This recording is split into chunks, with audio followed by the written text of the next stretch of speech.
In this life, you will have trouble. You can't avoid it.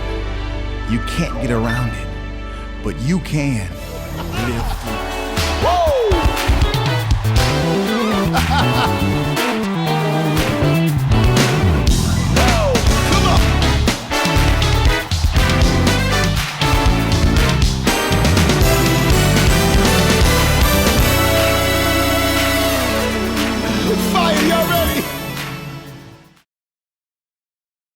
What's up, everybody? Thank you for tuning in to Music Monday at www.poeticexpressions.com. If you haven't subscribed to the YouTube channel, make sure you do that now. Thanks to those who have. And I want to start off by apologizing because I didn't get a chance to post a video last week. But I am back on track this week, and we'll have a new video released 2 weeks from today. And we're going to go ahead and jump right into it. James Fortune and Pharrell have released a new CD called Live Through It. It's the first live CD that he's ever put out. And I did a review on the first half of it, a written review, at my website, www.poeticexpressions.com. So if you missed it, you can go ahead and read that and tell me what your thoughts are on it. And today I'm doing the second half of the CD, or the review of that, on the video version here today. So he has some pretty high-profile guests on here. He has Hezekiah Walker, Isaac Curry, Israel Houghton, and then he has Bishop John Francis that closes out the CD. And I will say that of the guest feature songs, the one with Isaac Curry is probably my favorite. That one's called Empty Me. It has some great lyrics, great singing. I love Isaac Curry's voice. And it's just a really uplifting song. And I think that if this one is chosen as a single, that'll be a really big hit for James Fortune. It's not really too many up-tempo songs here. Most of them are more of a slower tempo. The most upbeat song is the one with Hezekiah Walker, which is a praise break, which is not entirely new material. It's pretty much a medley of a lot of traditional gospel songs. And then Do a Work is the lead-off song on this CD. It's kind of a mid-tempo, not really fast, but it's not necessarily a slow song either. And most of you may have already heard the lead single that's out now that's called Live Through It. And that single and the whole CD itself, I really like the concept of it because it basically is saying that, you know, the problems that we're going through, things that we have in our lives, it may not go away, but, you know, we can have the faith and know that God is going to help us push through it and, you know, actually live through that. So if you don't have the CD, make sure you go and pick it up. It's definitely worth your money. 20 tracks, 2 CDs. It's all live music, so especially if you like that live concert sound. I will say, whoever produced this CD did a very good job of making this sound like it's live, but it still has that studio sound too. I don't know if you all remember Kirk Franklin's CD Rebirth, how that was a live CD that was recorded in Houston. And you couldn't really tell on some of the songs if it was studio or live. And that's pretty much how this CD is too. It's done so well where it's really hard to tell if it is really live or if it's a studio version. So, you know, kudos to him and the production team on that.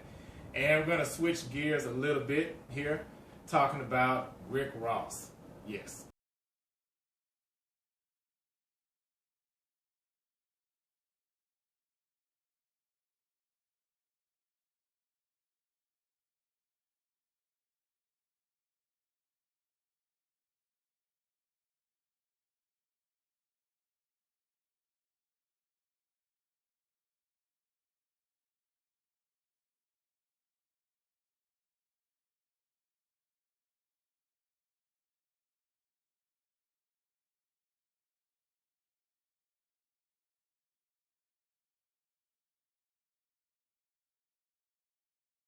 Is that he beat out Pharrell.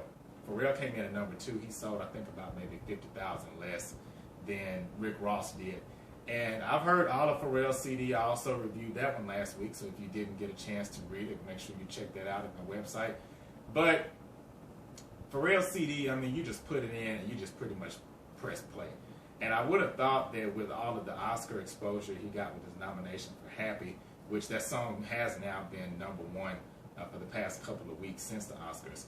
But even with the album, I thought they would have kind of pushed it up a little bit more to the number 1 spot. But, you know, sometimes I think that good music, or music that's something that's celebratory or something that's really positive, doesn't always get the glory that it deserves. And with Rick Ross, you know, here he is with this gun to his head, and it's kind of slick the way he did it, because I don't know if you all can see this, but this is the front cover of the CD. So when you look at it, you just see half of his face, and then you see what looks like it's this, you know, artistic paint or something behind his head.